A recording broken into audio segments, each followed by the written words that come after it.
Wait a second. We gotta wait for the little signal sign thing. That we are live.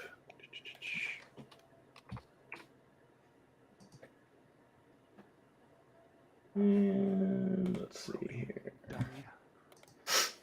Oh, we've got Twitch. Recorded February 15th, 2023. Welcome to the circus. That is the Microsoft Security Insight Show. How's everybody doing? Oh, good. Pretty good. I just crawled out of the clown car, so I feel pretty good. Every day's an adventure. Clown shoes all day, and not the beer I'm drinking. But it's okay. It is 15 days into the new year. Hey, my new year anyway, and I'm still in a good mood. Can't you guys tell? I'm smiling. All right. Hadn't had to use the fist of death this entire month. Andrea and I are not feeling doomed. Inside joke. That's We're good. not doomed. And I'm slowly being converted into an SSP. I want no technicality on me anymore. They're going to beat the salesperson into me, right? So, you know, You thanks sound basic very far knowledge. away, Mr. Do I sound far away? There you go. Now There I can you hear go. you. All right. You got this little Buddy. thing right here. It's a pretty cool mic. It was gifted to me from a podcast show. They asked me to come on, so they sent me a nice setup. So I got partial over here. They sent the new speakers, so they up there. I can hear you guys really good. You know, not like some rinky-dink pod shows. You know, you don't see anything. You might get a copy of Who's Hacked. You never know. Did So- everyone spoil their wives properly for Valentine's Day?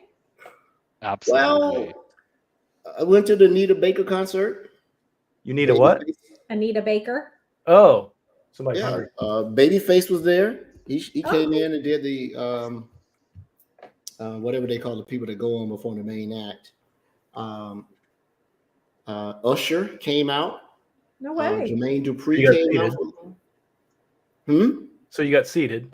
You were hungry and you got seated. You saw Anita Baker and Usher was there. He's doing dad jokes, so just Sorry. keep going. I've been away for a week. Been away for a week. My dad jokes are like up to here. So. Okay. Well, I get it now. And if you got to wait 5 seconds delay to get the dad joke, you're okay. I lay No, these good bombs looking. all over the house. So yeah. Saw a lot of people in Atlanta that I hadn't seen in a while. You know, we were at State Farm Arena. Hello, man. I haven't seen you in years. Good stuff. Traffic was actually not bad. It was getting better and better at policing that downtown traffic when things let out, because that was deterring, I believe, a lot of people from coming and watching Atlanta Hawks play and stuff like that. You can't get out, right? So, other than that, I had nothing interested in this week as far as work. Not a single thing. You know, some pricing, some licensing. Not interesting. I really haven't broke anything, so that's all I have. Who's next? Doing better than me. I'm breaking the podcast, so sorry about all that, everybody. But we got it sorted out. Work is the same. It's going awesome. My wife and I, well, she was away in San Francisco last week, and I got to join her for the weekend. And so we had like a Nice. weekend date in San Francisco. So I got to eat Fun. a bunch of cool restaurants, and my connecting flight got canceled. So I was stuck in Seattle, and then it's like I get a $15 gift voucher for food from Delta, and it's like your next flight's at like 9 p.m. And it's like, well, that's not going to work. We're going to miss our entire date night. So I had to kind of book an ad hoc flight to get to her. So spent a little bit more money than needed, but I got there and we had dinner, and then the next day we did all the tourist things: the bridge, Alcatraz, restaurants, chocolate place, the whole shoreline, walk, trolley cars, both kinds, right? The cable car and the electric car, and then more dinners. It was great. Then we Look flew at back Brody the next- riding up like the knight on a horse to save the day. Yeah. Sure, let's go ahead and get that ticket. We'll do it. Oh, dude, it was like I'm on the phone and I'm like, anything you can do? And they're like, we don't see that it's canceled. I'm looking at the flight board and I'm just like Googling like flights from Seattle to San Francisco.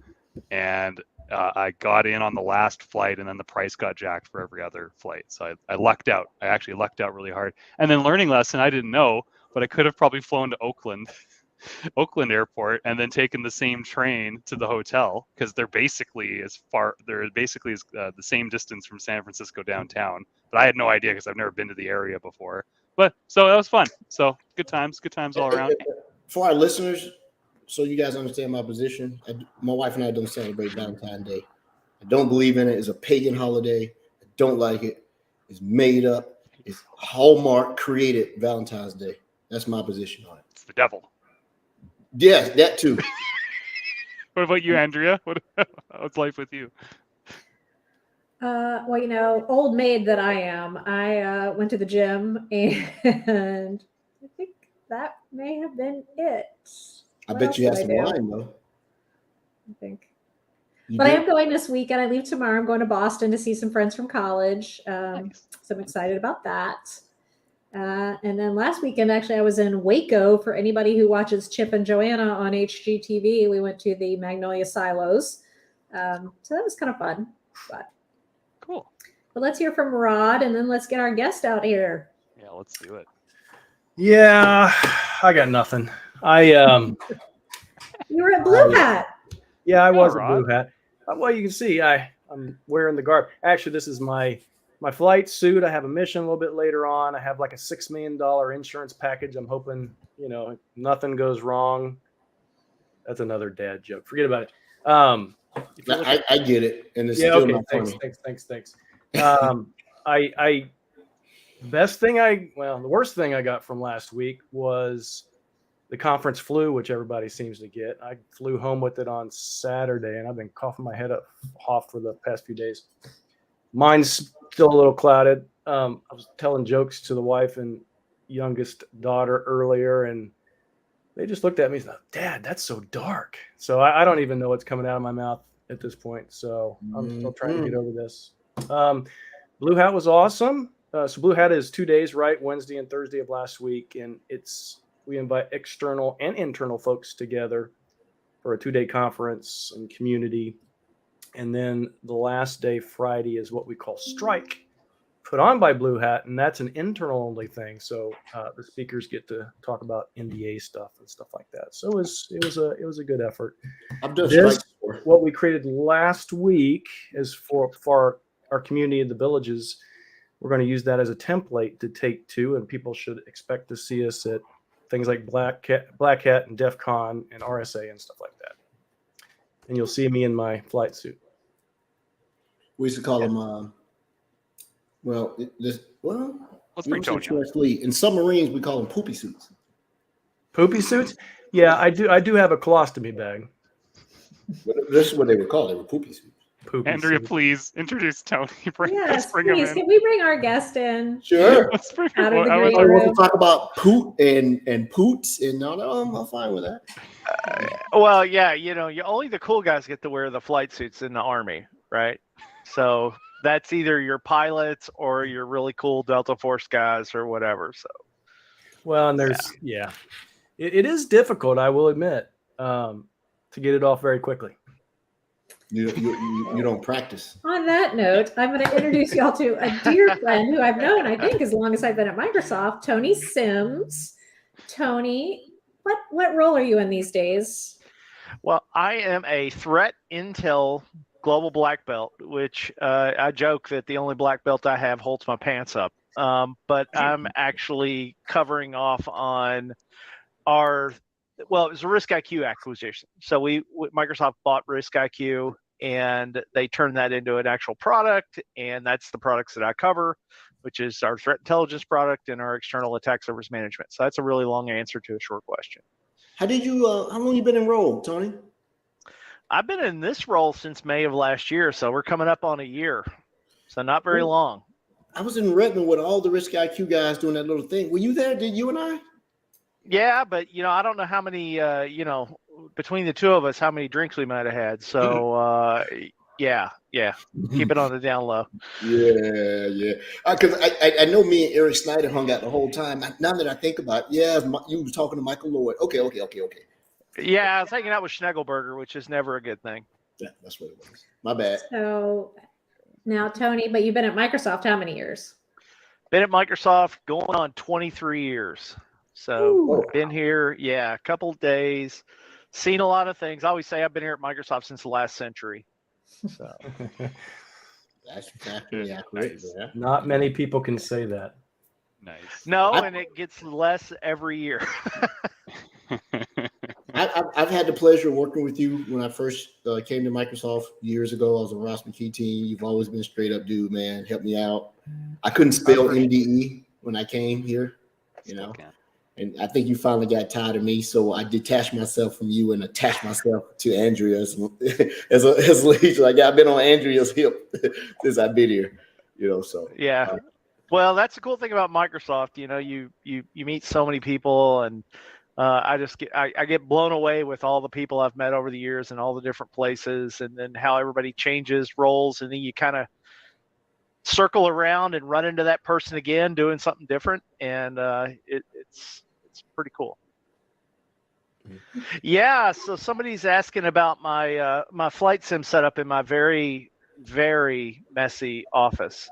So during COVID, I'll kind of go on this for a minute, but during COVID, you know, we're all trapped in the house, and I used to be a big flight sim guy. That's actually how I got into computers, because back when I was, you know, a young kid, the only way you could play a flight sim is if you knew how to tweak the autoexec.bat and the config sys file and all these things like that. So I started learning computers so I could play flight sims. And I got away from it for a long time, had kids, had a family and everything. Well, when COVID hit, I was like, man, I'm going to get back into this flight sim stuff. So I went all in, and I've got, you know, sticks and throttles and collectives and multifunction displays and VR headset. And, Cool. and I still just die within minutes of being in the game. But it's a lot of fun. You know, it takes 20 minutes to start the helicopter, and it takes about 3 minutes to die. yeah. Amazing.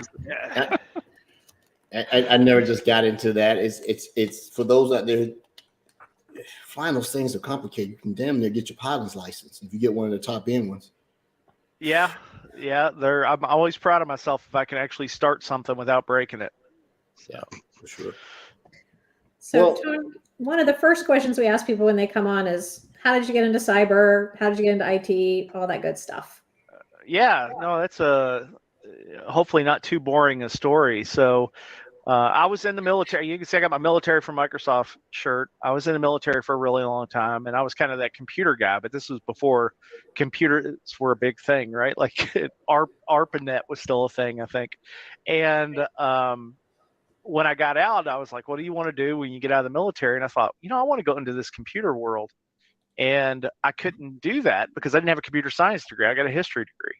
And nobody would even talk to me. And so I started teaching myself to pass my MCSE back when MCSE for Windows 95 was a thing, if that tells you. Wow. And it was a couple days ago. So I ended up, long story short, within 5 years of getting out of the military, I'd gotten into IT and was working at Microsoft and did a lot of different things. I was on the infrastructure side of the house for a long time. Got into this little project called Red Dog back in the day, which eventually became Azure, and did a lot of Azure work for a long time. And during this time, I was still in the National Guard here in Kentucky. So I was in for a total of 30 years, most of it in the Guard. And I got put in charge of our communications folks. And they needed somebody that had an IT background. And even though I was an artillery guy, I blew things up. They said, well, you can go over and do this IT job because, you know, you work for Microsoft. It's like, okay. So I go over there, and there was a cyber team there, and they're like, you know, you really need to get involved in all this cyber stuff. And I'm like, I don't know if I got time for that. And over about a year, they got me totally indoctrinated into it, and I got the bug. And about that time was when Microsoft really started getting serious at getting into the security space. So we started seeing tools like Defender for Endpoint. I was working with what was called OMS, or Operations Management Suite, back in the day. And I kind of became this security guy with OMS. And eventually, when some of the roles opened up to be security technical specialist, I moved over, and kind of the rest is history. So I joke that I've had like 4 careers, and 3 of those at Microsoft. So that's Really the cool. long version. Really cool. That's one of the best parts about Microsoft is you can stay at the same company but do a bunch of different things. Right. No doubt. Absolutely. Reinvent yourself. No doubt. Well, as somebody who's only been here like just going on 3 years, that's inspiring, right? That's really cool. So it'll be interesting to see how this evolves. The overall security aspect of the organization evolves moving forward here. But you can remember Absolutely. during the heyday of IT, post.com bust, 3 years was an eternity. People would ask, why are you still in the same job for 3 years? Right? Yep. But I found that at Microsoft, and once again, throw kudos out to one of my besties on this call here, Andrea. She's like, hey, this company is not just this thing. If you want to go do it, you just got to go look for it. It's there somewhere. And I'm trying to figure out what my next superpower is going to be. Don't know yet. Yeah. That's how I kind of ended up in this threat intel role. Is I was looking for something different. I'd been a security person for about 6 years, and I said, what do you want to do different? And we got this little company called Risk IQ that sounded kind of interesting. So I interviewed and moved over there, and have enjoyed that. It's what we call at Microsoft an incubation product, right? So it's brand new, which means you get to live through all the good and the bad at the same time. So pretty interesting. Yeah, I can relate. Being a GBB, it is incubation that comes in, and you take knocks on the head, but it's okay though. Tony, how much of your skills from time in service help you in your current role today, especially in this threat intel specialization space? Like, what can you draw on from your experiences to help you be successful in your current role? Yeah, that's what's really funny is when I got out of the military, and I was artillery, by the way, and I won't give you I could talk for hours about artillery because I really enjoy it. But anyway, it was all about, identifying bad guys and then targeting bad guys. That's the kind of real short way of describing it. And when I got into cybersecurity and I started learning about it, I was like, this is pretty much the same thing as kinetic warfare, except the battlefield's different. And I used to give presentations and I would say, we're all on the cyber battlefield. It's just some of us know it and some of us don't know it. And so a lot of the concepts that we use in the military around intelligence analysis, and that was one of the big differences. I know I'm kind of rambling a little bit. Back when I first started this, when you went into a civilian organization, they had people that were focused on security, but they really didn't, in most cases, look at intelligence. That was a differentiator between military cyber and civilian cyber, was the fact that there were intel analysts in the military. Well, fast forward about 6 or 7 years, and guess what? Companies have actual threat intel analysts. I mean, when you've got companies like Microsoft saying, hey, we need a Korean linguist to work on our security team, it's kind of bizarre because you wouldn't have expected that, 10 years ago. So that's one big piece that has really carried over. And the concept of a kill chain, by the way, this kill chains came out of the military. We were doing kill chains in the 80s. And they were very different kill chains. The outcome was very different at the end of it than what we see in cyber. So that was a direct kind of, for me, that totally clicks, right? When I see things like reconnaissance and I see things like actions on the objective, those are terms that I totally get, that I've learned since I was all the way back in ROTC in college. So I understood that. And then something that I've given a couple of sessions on this, and I've actually been thinking about it lately as I moved over to Risk IQ, is I feel like there's a difference between cybersecurity and actual cyber defense. And I think that in a lot of companies, they focus on cybersecurity, but they're not really thinking about a defense. And when we think about a defense, it is an actual operation in the kinetic environment, in the military. It's not passive. I think a lot of times we think of cybersecurity and we act very passive, right? We've got our antivirus and we've got our firewalls, and we're just hoping that everything kind of protects us and all's good in the world. Mm-hmm. And when we think about an actual defense, in a defense, you need to analyze your enemy. You need to analyze how somebody could get into your environment. You analyze, what are your vulnerabilities? What's the enemy objective? All of these things, which I learned again back when I was, young back in the 80s. Now we're starting to see in cybersecurity, and I think that's something that we're not seeing with a lot of organizations. And I think that's why you're starting to see a lot of military people now kind of move into cybersecurity, because it makes sense. I'm going to shut up now, but I could talk a lot longer. There's a lot of reasons why.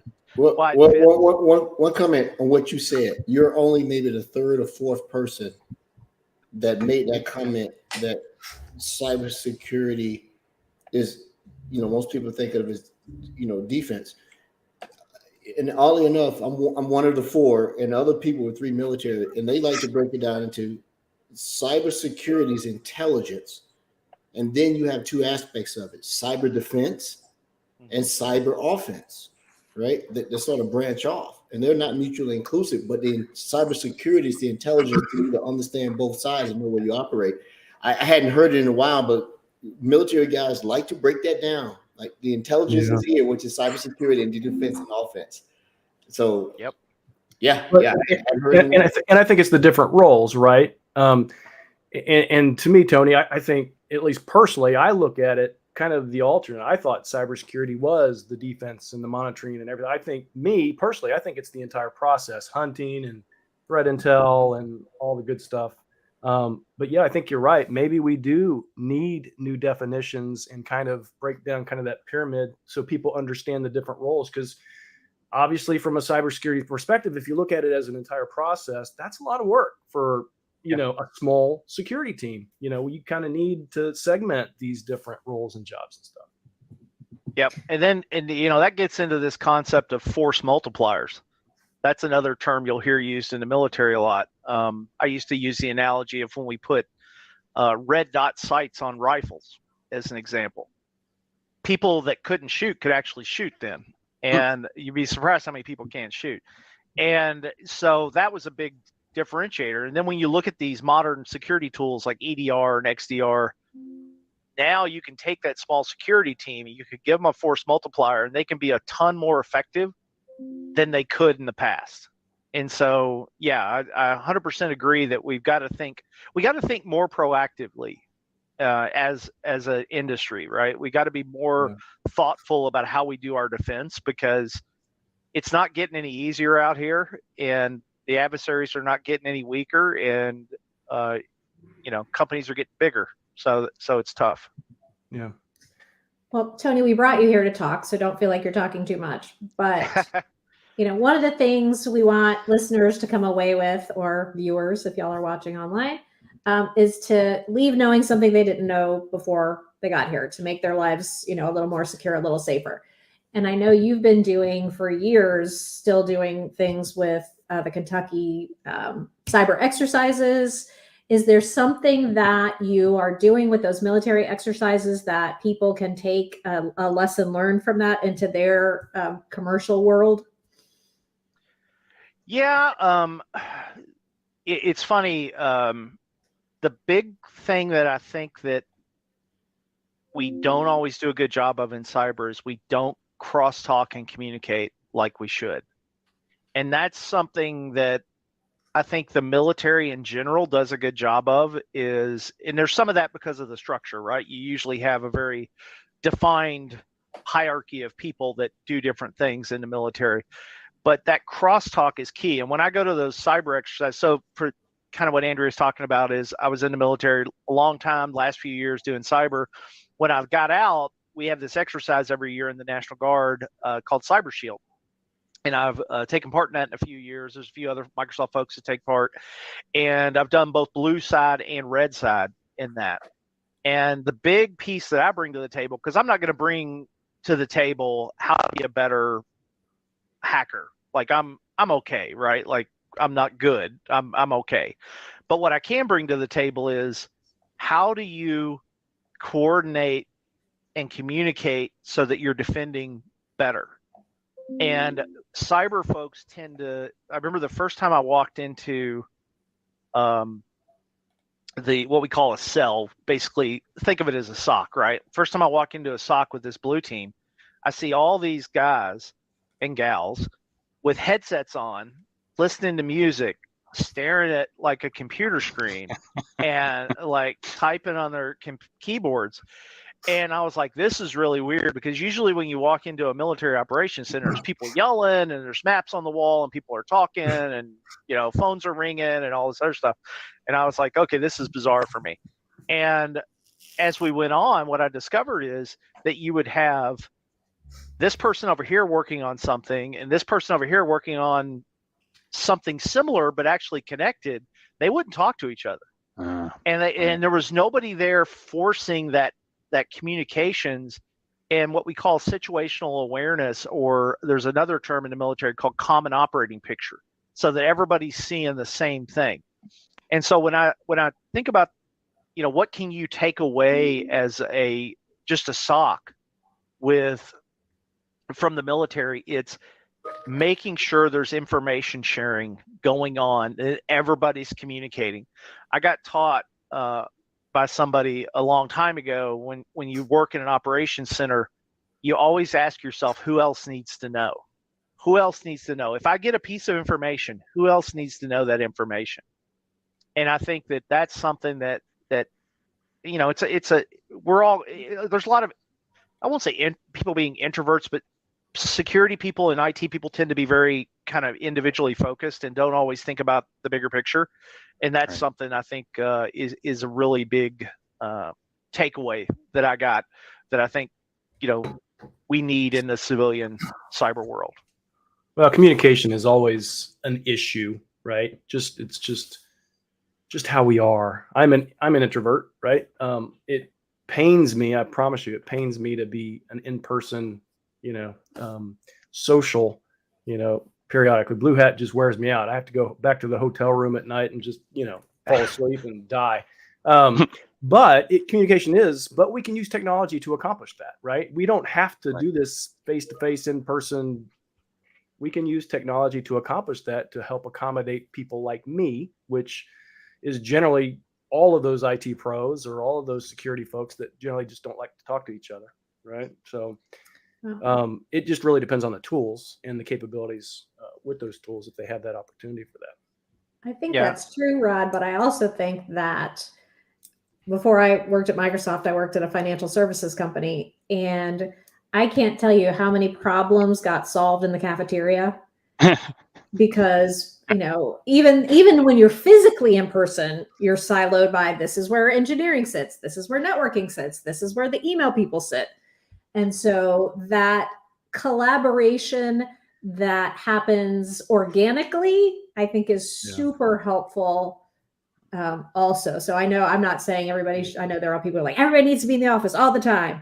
I don't think that's true, but I do you talk think about the cafeteria, that's in a comfortable setting, right? So that's different than, okay, I'm hard focused on this. And you could trade a little info for a Twinkie or something. A Twinkie. Yeah, we always joke about the, at least back in the day, I'm sure it's changed. I've been out for a while. The smoker's pit. All the people that smoke cigarettes, you'd be surprised how much you can find and go hang out at the I'm not a smoker, but if you just hang around the smoker's pit, there's so much information that gets exchanged there, and you can learn a lot. I had a buddy that smoked, and we used to send him there just to be the conduit out of that information channel. Which is probably the reason that I got issues now in the Navy. It was a smoking area where all the chiefs sat, senior chiefs, master chiefs. That's where all the information was disseminated, right? Yep. And I got to co-sign you on that one. I will sit up there, get all that information, then go back and take a shower. Yep. Yeah, exactly. To what Rod was saying, though, you're actually, it's a really good comment. If you have the technology, and that's something that military cyber in a lot of cases lacks from civilian cyber, is they, especially in the Guard, and I won't get into all the details about how they have to operate, but they have to operate with a lot of open source tools due to licensing or whatever. And so they don't have some of these advanced systems. Having some of the systems that are out there today, and I'll go back to things like XDR and next generation SIM tools and things like that do allow you to collaborate without necessarily having to get everybody in a room and talk at one time. I think that's something that like I just a little bit of a tangent to that. I used to teach the guys how to put together a timeline, because a timeline is so important in cyber, like knowing when something occurred and the sequence of events. And doing that with traditional tools is really tough, right? I mean, because you're trying to correlate all that, and then you get an XDR tool that just lays it out for you. It's like, wow, it's so much easier. Yeah, totally. And we need to save time. We just don't SOC teams need more time, more people, more staff. Attacks are becoming automated. Defense and recovery and inspection needs to become automated. I hear you, Tony. It shouldn't be as difficult as we make it. Tony, let me ask you a quick question. So Andrew asked you how you got into cybersecurity, and your path is very similar to mine, very similar to Andrea, very similar to Rod, probably not very much similar to Brody. He was born into the goodness. Right? Is if there is such a need, why is there still such difficulty in finding people to do the job? I mean, is the need artificial, or is the need still being hampered by something that we don't see? Because the job boards say something different from people who are saying, man, I don't know how to break into cybersecurity. So, I try to answer that question, but it's hard to convey the years of our battle scars that we've earned through doing other jobs before getting security, where a lot of people wanted to start their career in cybersecurity. Like right off the bat, I want to do cyber. Am I missing something? Because if you listen to the news, there are a gazillion jobs, but if you listen to the people, we can't find anybody. Who do I believe? Yeah, it's funny you bring that up, because I got 3 daughters and I've tried to get them all interested in cybersecurity, and for some reason they don't have any interest. But they, I tried to get them to do. I think there's some of that, right? Like I think there's people out there that's just not something they want to do, or they got the impression of what the job is not what it is wrong, right? Like they don't understand what the job is. But one thing that we're doing at Microsoft that y'all may not have heard of is the Microsoft Software and Solutions Academy. Yep. And that's something that I wish they had when I got out of the military. And basically what we're doing is we're taking people that are transitioning out of the military, even spouses, and we're sending them to school, and the VA pays for it and everything. And they don't have anything out of pocket, and they get a baseline knowledge in cybersecurity or development or infrastructure.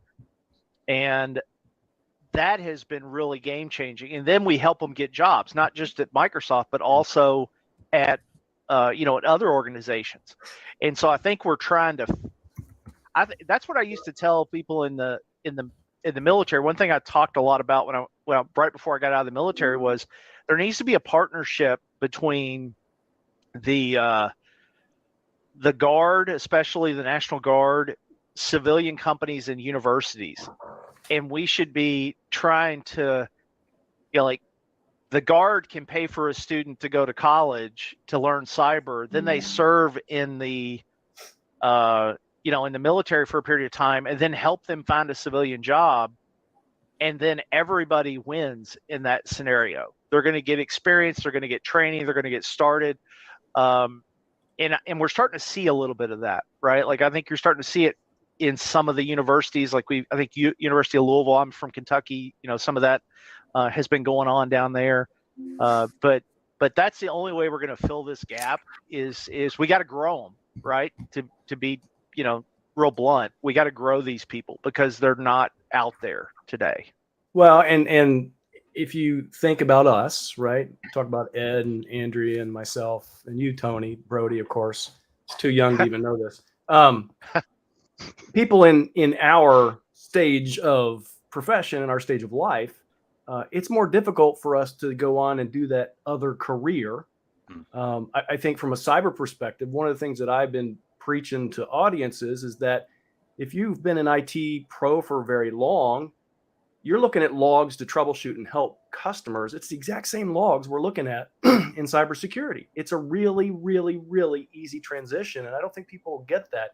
Or it's just that people get, teaching an old dog can't teach an old dog new tricks. I think sometimes people just kind of assume that. It's not true. I mean, I was in, you were in OMS, I was in SMS, and I made that transition. So it's very easy to do. I think people just need to kind of get that. Well, and I think there's still a lot of, and this may actually impact some of the hiring out there. I think a lot of security people are still very network centric. And it used to be the people that were in security were the people that came out of the network. Yeah, they were your Cisco, Palo Alto people. And that's not necessarily the case today. And those people that grew up doing Windows and understand how the operating system works and what's right and what's wrong, that's a big leap. And I'll tell you the one that's got the biggest gap I see in cybersecurity is people that understand the cloud. Because security people are very traditional in the way that they look at things, and the cloud has changed that dynamic. So when you said that, you're right. I came from a networking, right? The firewall guy was your security guy because that's what it was. Security at the edge. I'm seeing individuals that understand the OS and the protection mechanisms of the OS, whether they be added on or inherent to the process, are in a good place. The second thing I'm noticing is can you code, for lack of a better word? You've seen a lot of developers have an up because of CI/CD, automation, things along that line. So understanding scripting languages beyond PowerShell, Python, and some of these KQL.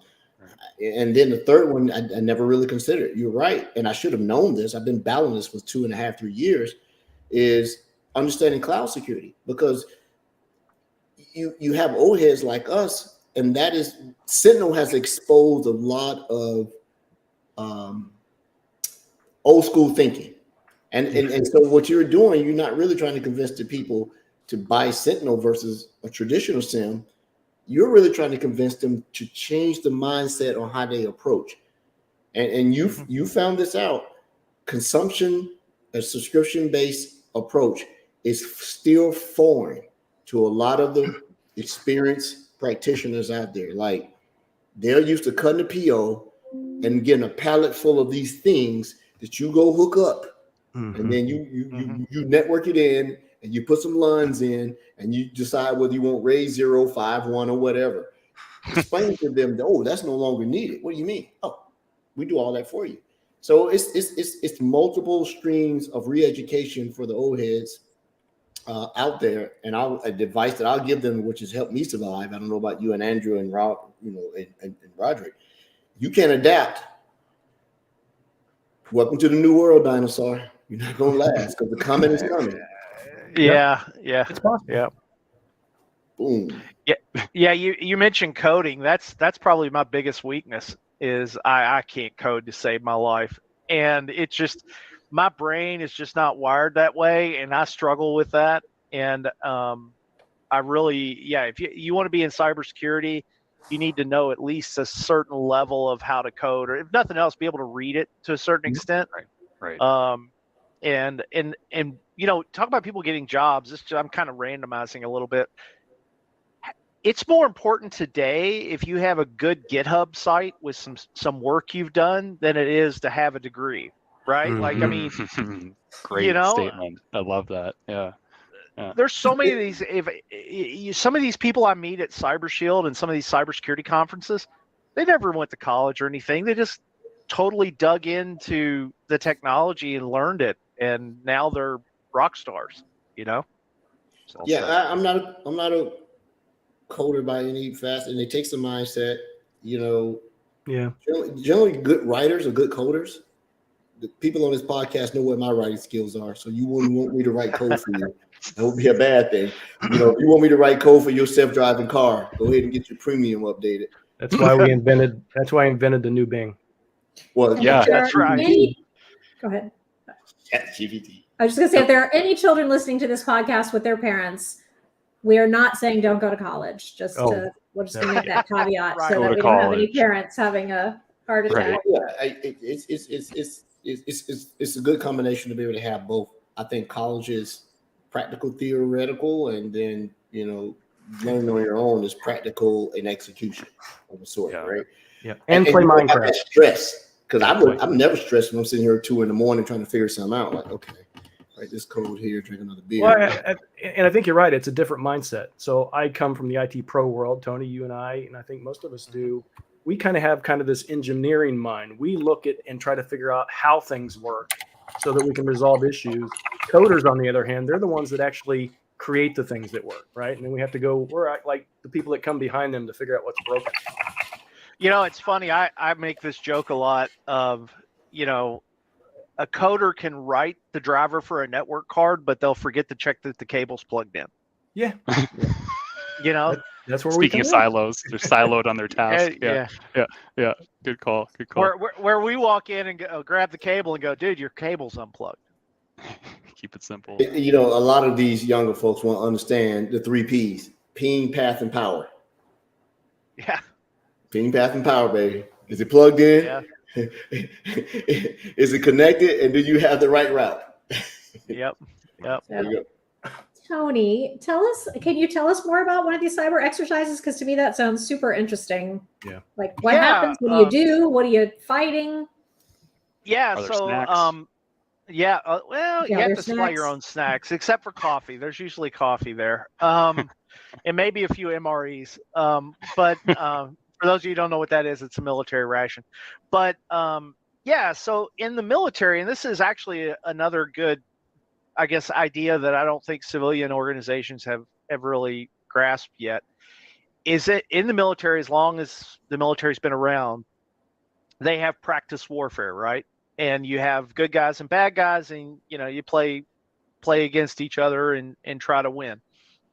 Well, when they started doing cyber in the military, they took that concept and they applied it to cyber, and that is we've been doing that for so long that we military know how to do that. Like, I know how to set up an exercise, what we used to call a force on force exercise. That's what it is. Force on force means, good guys and bad guys going against each other. And we've done that forever. There's a place out in the desert out in California called National Training Center that, we've almost everybody's been through. It's been in the Army or the Marines. And you learn how to do that. Well, they took that same concept and they applied it to cyber. And without getting too crazy with all the details, in the military, for the most part, everybody's defensive focused. The National Guard is really 100% defensive focused. And so those are your blue teams. And one of the cool things about the Guard versus active duty is the Guard is real open to working with anybody. And we work a lot with civilian partners. So Cyber Shield consists of the military people, so the Guard and some reserve folks, there's Navy, there's all kinds of people there, but also government agencies like Homeland Security usually comes, but then partners, like some of your local energy companies will come. The Kentucky, the technology folks from Kentucky will come and take part in the exercise. And some of those folks will be on the blue side, and then we form our own red team. And the red team, you talk about it's almost like the Star Wars cantina for those that remember that. You walk in and you got people in camouflage, you got people with beards and hoodies and nose rings, and everybody's doing the same thing and they're all on the same team. So it's really it's really cool that way. And so you've got this red team that trains to exercise the blue team. And that's the important thing to remember, is that the red team's job is to train the blue team. It's not to beat the blue team. It's to train the blue team. And so that's a mindset you got to get in your head, because a lot of times, especially, people that hack, they're like, man, I'm going to make you look like such an idiot. And they, they really go in. It's like, no, that doesn't help anybody. And so you've got these two teams, and there's very structured objectives and training and requirements that go into that. And so, but it is pretty free flowing. And then at the end of every day, you get together, the red team and the blue team, and you talk through what happened that day. And we usually it's a concept called an after action review, and you walk in and I would usually start off and say, well, what'd y'all see? And they say, well, we saw this and we saw that, we think we saw this. And it's like, okay, well, here's what we really did, here's what you didn't see, let me talk to you about that. Let's go look on this window. So you saw it on the network, but what software was running on the server that was allowing us to get in? We never found that. Okay, well, let's go look at how you could have found that. And so it's a very it's a lot of fun. Don't get me wrong, that it's if you've ever done a capture the flag, it's sort of like a capture the flag with two teams going against each other and then collaborating at the end. It's definitely not like anything that I've seen in the civilian world. I know Microsoft does something called One Hunt every year, which is the big cyber exercise at Microsoft. That's the closest I've ever heard to anything like what the military does. And so hopefully that described it, but it's definitely and by the way, at least Cyber Shield is guard focused. So you've got all these different states, and it's not one battle. It's, let's say 20 states show up, it's 20 battles. So there's 20 red teams and 20 blue teams all going against each other. And so, and then, everybody is learning different things, and then they learn at their own level. One of the big concepts in the military is trained to standard. And so if you have a team that's maybe not as experienced, you don't go in and pummel them. But if you got a team over here that's really experienced, well, we've got a special APT group that could come and hook those people up if they need a little extra training. So it's unique in that respect. Well, just the fact that there's this important partnership and cross education going on, it brings a smile to my face, because I think for years the media experts say, oh, we're far behind, critical infrastructure in North America is far behind, something's going to happen. So just in your opinion, you go to these exercises, you're involved in these communities, how do you feel that our private and public sector defense specialists, if I may, are educating themselves, are growing? Do you feel like we're making good progress year over year in terms of securing North America, democracies, Western civilization, etc.? Yeah, no pressure, Tony. No pressure, no pressure. Yeah, I'll pontificate all day long. It's very dependent on the state, and I won't call any names out, but certain states have really terrific partnerships with their state and local government organizations, their power companies, their critical infrastructure companies. Some of them have it's a partnership that goes on all year long. Other states don't have that. So it really, unfortunately, it's not anything that is pervasive across everywhere. I will say that where it has worked, it's very powerful. One example that you remember when all the election stuff was going on, I guess it was probably maybe the 2020 election, I guess, or maybe one before that. But anyway, there was a lot of concern about election tampering and all that. Well, a lot of the National Guard organizations went in and tried to assist with those scenarios. It not so much get hands on keyboard as much as let's just make sure that we're covering all our bases, and let's talk through what you're doing, because that gets really sensitive too. That's the other piece that you have to be careful of, is when you see people in uniforms showing up at an election place or at a power plant, that can make people a little nervous. And so you have to be real careful. One little side story, my folks were helping the FBI out, and I kind of said to them, it's like, be careful, don't, because there's certain things that you're not allowed to do as a soldier that you can do as an FBI agent. And I would always tell them, it's like, be careful, don't cross that line, with the folks you're working with. So you always have to be a little bit sensitive to it. Really cool answer. Thank you very much. Yeah. So Tony, we have a tradition, and we're getting 4 minutes in. We want to make sure that we go with the Good news for Ed today, by the way. What happened? Good news for you today. I know what the question is, but what's the question, Ross? Since we're mind readers now, we're tarot card readers. You know, All right, Rod, ask the question. Sure. Roderick. I would just put it as your favorite Defender product, And so but pose it the way you pose it. so so Tony, out of your M365 and or Azure security products, tell me which is, if you had to deploy this first, or which is your favorite product. Tell me which one it is. Is it Microsoft Defender for cloud apps? Is it Microsoft Cloud App Security? Is it Is it the Cloud You're App gonna go through Security? we'll be here all night if you go through all the defenders. Yeah. So which one? Tony knows where you're getting that. What do you think, Tony? Yeah, well, I guess if I want to pay my own bill, I'd say, Defender Threat Intelligence and Defender External Attack Surface Management. Totally. Of course. Yeah. Now I'll pull off the party line a little bit. Really, the most powerful tool that gives you the quickest bang for the buck, in my opinion, is Defender for Endpoint.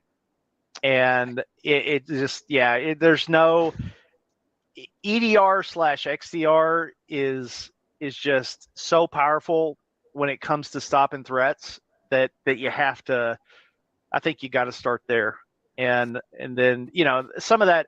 This gets into that intelligence analysis I talked about. I mean, every organization, that may not make sense, but in my opinion, that's the most powerful, because that's where most people have a gap. So, And Yeah. I would agree with that, knowing where you work and things like that, because that is an absolute gap. No doubt. Unless you're Edward, and then the answer is cloud app security. Right. Microsoft And Yeah. that's Defender what Cloud that's what I was saying. There was is an the announcement. We answer. made an announcement today about Microsoft Cloud Apps and some additional capabilities. So There you go. Cool. well, the Andrew, do beautiful you want to thing ask of this another all. question before you got to go? You all No, good? but I do have to drop. Y'all stay on as long as you want. But Tony, thanks for coming on. I really appreciate Hey, it. thanks for inviting me. This has been great. I appreciate it. Very low stress. Everybody on the planet can now see how dirty my office is. So that's. And how sick of a flight sim setup you have, man. That's great. So I want one day. Yeah. I know what VR headset you're using, because I want to get in. I want to dabble, and I want to know what you've settled on. Quest 2, because that's about the only one that cost effective wise. So Got at it. the time. Yeah. Got it. Mhm. Hey, I got one. Can I ask one more, Tony? Is that all right? If you got some time? I got time. Okay. It's your all right, show. Sweet. Well, just okay. Given your background, state of the world, how much impact do you think organizations like Microsoft are having in Ukraine, providing cyber defense and security solutions at various levels? What's your opinion on that? Yeah, that's a loaded question. And I will qualify with, I have no access to classified information. Everything that I talk about is my own opinion. I've been retired since 2017, so they don't tell me anything anymore. They didn't tell me anything back then. But okay, so getting back to that, I think the Ukrainians have done an amazing job. If you have, I don't know if you've heard of the Ukrainian pirate attack back in 2015. They had one in 2015. I think they had one in 2016. At Christmas, go figure. Very nice time to do it. Mhm. Yeah, that was planned. Yeah, and so they really got hammered hard with those, and they took those lessons learned, and they not only have applied them to their defense, but they're applying them in their offense. And so I would say that I know Microsoft has provided, probably some amount of defensive help out there. I'm sure we got to be careful, being a company, of what we can do. I think what Elon Musk did with providing Starlink to them was pretty game changing, to allow connectivity. The other interesting thing that's come out of Ukraine is this concept of hybrid warfare. The Russians kind of lay claim to having really come up with that concept of integrating cyber into kinetic operations, but the Ukrainians are taking to the next level. So there's been one particular scenario that stands out. I don't want to offend anybody. I'm a military guy. I'm just going to say it. Some dude took a picture of himself, posted a selfie in front of a building. Well, the Ukrainian cyber people figured out what building that was, and they dropped a ton of hate on top of that guy. And Right. that kind of ability to take cyber and integrate it into the targeting cycle, it's going to change the way we do things for a long time forward. So I think it's I get a lot of kudos to the Ukraine for how much they've done to stay there. So Big shout out to our favorite Ukrainian, Sergey, because we work together at Microsoft. He's doing good stuff at AWS, so good for him. But Tony, I like Andrea, I have to drop. It's been too long since we talked. Yeah. I sort of, remember that you were GBB on the side over there when we did everything with the Redmond. I'd like to pick your brain on a few things, and at the same time, it'll remind me to reach out to Eric Snyder, touch base with him. But man, I've been a fan of your work. I'd like to have you back on the show, even though that's a pet peeve of Andrea having repeat. He's not here though. But that presentation that you do, that the way you correlate cybersecurity to military operations, is something that I think our listeners need to see, because it seems cool. It seems information technology. It seems everything. This is warfare. Yeah. Cybersecurity has taken small countries and made them superpowers. Mm-hmm. Nobody's going to fight a conventional war anymore, right? Unless you're stupid. And then no one in their right mind would want to do a nuclear exchange, right? Hopefully not. So Hopefully not. This right here is Fingers taking crossed now. small fish. There are psychos though. Yeah. Yeah, there's a couple. Yeah, they are. But, Good point, Edward. Very good point. Yeah, but cyber, I mean, Don't nuke us. We have a virus. Yeah. You can, It's a Oh my bad one. gosh. Don't go there. I mean, it's in the same realm as biological warfare and chemical warfare. Yeah. You think of it different because it doesn't affect you in the manner that you would see horrific on TV. But ask the people here in Georgia 2 years ago in the fall, when Colonial Pipeline got compromised and your gas shot through the roof and all these other things, right? Right. I think that the military really, really needs to treat this, whether you Air Force, Army, your MOS, Navy, your rates. I forget what the jarheads call their stuff. Those job options need to be something that you do when you come into the military. I know the Air Force does. You can come in and become a cyber intelligence, and I don't mean the officer ranks. I mean lowly, enlisted ranks. We do all the work. Well, I tell you what, if y'all want to, I don't know a particular person to reach out to, but we ought to grab somebody from the Israeli data center, because if there's any organization that does a really super job of growing their own cyber talent, it's the Israelis. Well, it's a mindset too, because whether it's real or not, they believe they're upon a persistent threat of annihilation and or absorption, so they take it very seriously. Sometimes when you got a lot of muscle on you and you got, traditional things that have been deterrents against certain things, you take it for granted. Coming from the military myself, I have a totally different perspective on this so-called weather balloon, spy balloon, unidentified object. I don't listen to the TV, that's sensationalism. It speaks to a bigger problem, right? That we've been so much set on our laurels about the way we look at counterintelligence and surveillance and domestic sovereignty and protection, that you can overcomplicate things, right? There are some good articles I've been listening to and everything, and it's been a big recalibration of how we look at our sovereignty, especially as you go up, because the space race is not about to end; it's about to escalate. It seems that has been diffused a little bit because you have so many civilian players that make it seems like it's consumable experience, but I don't know how long you guys are going to live. We'll be long gone and dead before our natural resources are expended. So where do you go? And this is big brain thinking stuff. And I don't want to ever short any of our military brethren out there, but we don't have a lot of big brains in the military like I think that we should have, who can think like this, right? I mean, are there aliens in the universe? You bet your butt there are. You bet your ass there are. I'm probably one of them. You know, You probably Well, I'm a sleeper cell or I'm a sleeper alien. But hey, well, all I Tony- would say to that is they need to get down here quick because we need a change in the dynamic. So we need yes, to. Tony. it- Yes, it- Tony. and Right? that is Yeah. the dynamic. When the aliens come and they go, oh my God, look at all the tasty white people. And then the next thing that happens, all the people come and go, yay, and they're like, look at all the sauce we're gonna make out of the tasty people. We're gonna use it for sauce. God. We're gonna dip it in each.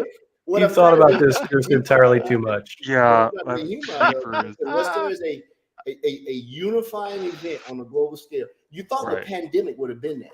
You really thought the pandemic would have been that. Like, man, we in troubles as a species. Quickly got political sides. Edward, you've got to learn to code so you can code the virus a la Independence Day. So when they do Yeah. come, Mhm. you are our savior and upload the virus and save humanity. So On this note, Yeah. I'm going to close out. Listen, Yeah. listen, people of Earth. This is Edward. I am the first force to come in and give you guys an offer to surrender. If I have the sophistication to get to your planet, that makes me superior because you can't get to mine. There we go. Now, Tony, thank you who for wants to coming be the on. first Man. person to be the sauce or nuggets? And I love vegans. They're so tender. Okay, all right. I think it would be more. I just clowned to our listeners. I'm having fun. Thank you guys. Hey, I got to get out of here. right. Tony, I want to connect with you, man. I made a note to make sure I talk to you. I want to ask All you a right. couple of things. Thanks, Tony. Ron, Yeah, I hope absolutely. you feel better, man. This is Yeah. as quiet as you've been, and that's a lot saying, right? Oh, I've gone on mute a few times to be extremely loud, so I saved you all. And Brody, thanks again, man, for all that you do, keeping us on the back office squared away. We're getting better every time, so don't worry about little things. Crushing it. Other than me, not starting the podcast They correctly keep- today, they we did a great job. We They had keep- 2 shows tonight. That's pretty good. They We keep, did Hey, adding features to the stuff, and you'd be like, when did this happen? Right? So Yeah, now you I'm got- not good with computers. I'm too old for computers. Me so, either, man. yeah, I don't know how I done keep a for it. job. I don't know a computer. Go back to Yeah. Minecraft. So, hey, everyone have a great night. Thank you to our listeners. Stay tuned for next week. Show will be ready here. Check out us on YouTube. We got some exciting things coming up. We're having fun. We're loving you guys and girls and everybody else supporting the show. I'm excited about 2023. Hopefully, things continue on the road of normalcy and we get to see some of our supporters in person this year. That'd be great. That's one of my Yep. biggest things I want to do. Tony, you're welcome to come back on the show. I don't care what Andrew says. You can come on and Yeah, we'll have you back on. We'll do it on a different day where she has no idea, no clue that Yeah. we're Yeah, doing we this. won't tell her the guest. Yeah, because it's better not to make her upset. So We've See, learned that's that. how I know you know her. Like I know. Just so everybody knows, I'm probably good for soup, but I'm not a good meal. So No. You look tasty, nice and lean. You already have the little blue wrapper on. I can just dip you in the sauce. There you go. Everybody have a good night. all right. Good. All right. all right, see y'all.